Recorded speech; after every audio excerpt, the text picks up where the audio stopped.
What if I told you that we could fight Islamophobia with lipstick? You're probably thinking, there's no way my shade of whipped caviar can change the way we view an entire group of people.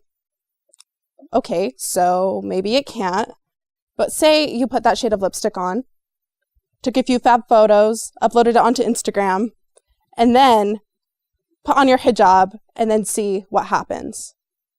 What happens is suddenly people do not see you the same way as they did before. Suddenly they do not see just a Muslim woman that they normally see on television with black shroud around her. Even though there are women who wear hijabs like that, and that is totally fine. However, what they see is something different. They see a modern, or what is considered a modern hijabi woman. They see someone who is also not only taking parts of the West and the East, but is looking absolutely flawless at the same time. So, what does that mean when we have hijabi women who are on the internet? What does that mean when we have hijabi women who are breaking barriers in pop culture industries and media today? Some women do it with lipstick, as I just mentioned, but some do it with writing. Some, like Noor Taguri, do it with journalism. And some, like Ilhan Omar, just did it in politics, doing it with becoming the first Somali American lawmaker. All of these women break barriers wearing their hijab. They are visibly hijabi. And for me, that's what makes them revolutionary. But does it make them revolutionary just to wear a headscarf? I would say yes and no. When women, especially hijabi women, are put into the confines of being oppressed and silent when wearing their hijab, having them talk and having them be loud while wearing their hijab makes a big difference. I'm going to use two contemporary examples right now. The first one being Ghazala Khan. She is a Muslim mother of a U.S. fallen soldier. Over the summer, she and her husband were at the Democratic National Convention, and her husband gave a speech condemning Donald Trump's Islamophobic remarks. In this, after the speech, Ms. Khan was condemned by Donald Trump, being told that her silence was an act of oppression. What he had said was, is she even allowed to say anything? Ms. Khan, who wears a hijab, Ms. Khan, who was not silent because of what she wears on her head, but Ms. Khan, who was silent because she was so overcome by grief from seeing the picture of her fallen son. Now let's take another example. Let's take the burkini. Over the summer, women wearing the burkini, which were primarily Muslim women, were banned from the beaches in France. Over 30 beaches decided that their attire was an act of disrupting the normalized, westernized views of what a woman should wear to the beach. These women were told that they were security threats, and they were told that they needed to be liberated. Ultimately, both of these things are a reflection of how we view Muslim women today. But my question for you today is, has it always been this way? Have Muslim women always been confined in these categories that allows them to only exist within oppression and exist only within silence? Well, let's see, how did this start?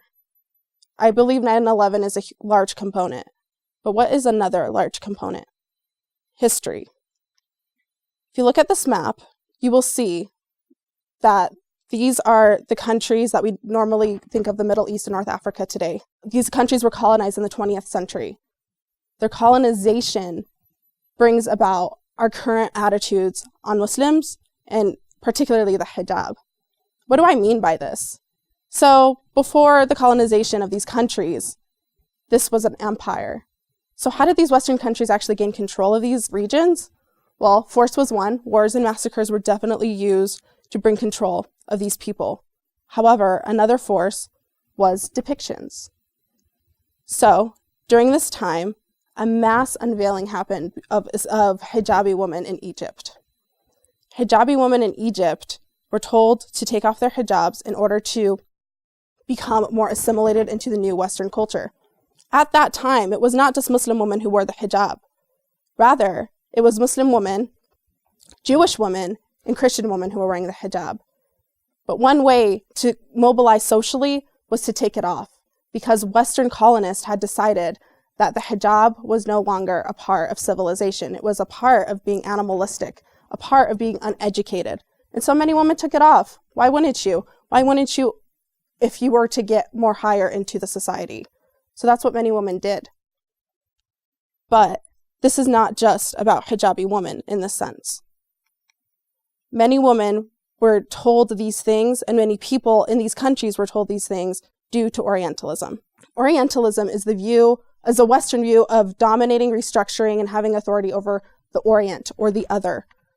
So in this time, many people were told that they were the other, and many believed it. So again, many women took off the hijab. But what also happened was many women decided to leave it on. Those women were actually lower class Muslim women.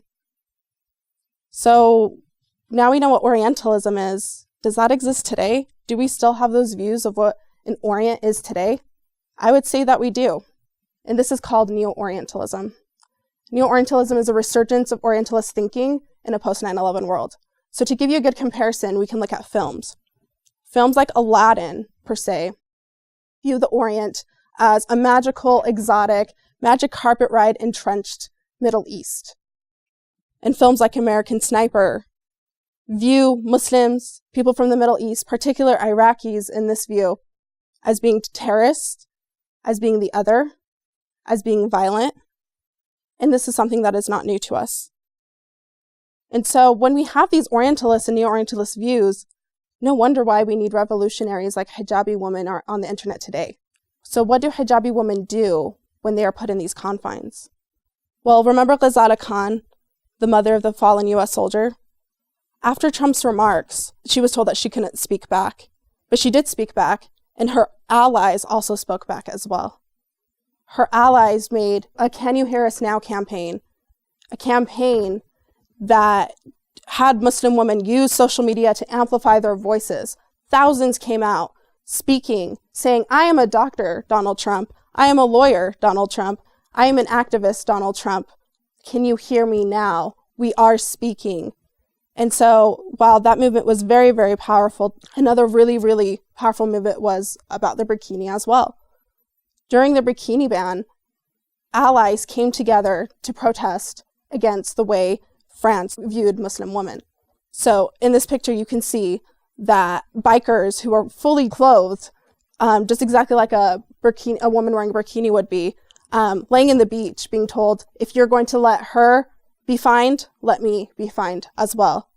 Let's look at the hypocrisy of the way our society has viewed Muslim women. So, what does that mean for us?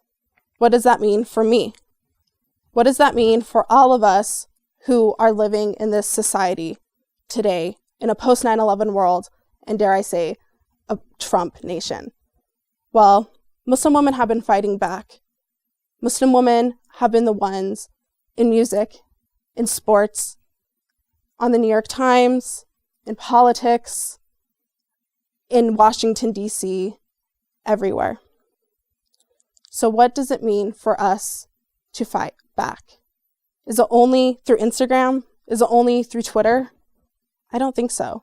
But I think that when we find ourselves visible, we are telling people that we also exist, that we are normalizing our bodies not only to defy the people, but to defy the way people believe in the way women should be in general.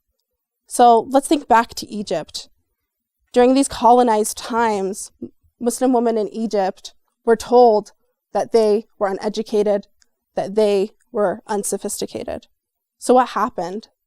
Well, when British colonial rule was getting defied by the people who no longer wanted that rule, Muslim women who had never worn the hijab, who had taken it off from their grandmothers had taken it off generations before, decided to put it on as an act of political restraint. So we have that in the past. We know Muslim women in the past have been fighting. But what does that mean today? Does that mean that we should keep ourselves from not speaking out anymore? Does that mean we should let people keep ourselves confined in these moments? And while I believe these Muslim women are and have been breaking barriers, Muslim women have the power to change the way we view women. but we cannot do it alone. We are not the ones to only educate you.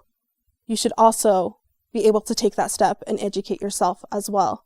Because if all of the responsibility is on us, we are never going to find a balance in the way we should view Muslim women and Muslims in society. So we know that Muslim women have been defined and confined in certain ways. And we know that Muslim women have been fighting back. We know that they are talking. We know that they are existing. But the real question is, are you listening? Thank you.